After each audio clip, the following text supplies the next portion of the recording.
সকল কৃষ্ণ ভক্তবৃন্দকে আমার গীতাময়ী প্রণাম। আমি শ্রীমদ্ ভগবদ্ গীতা হতে একটি শ্লোক পাঠ করব।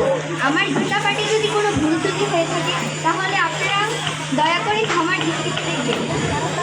ॐ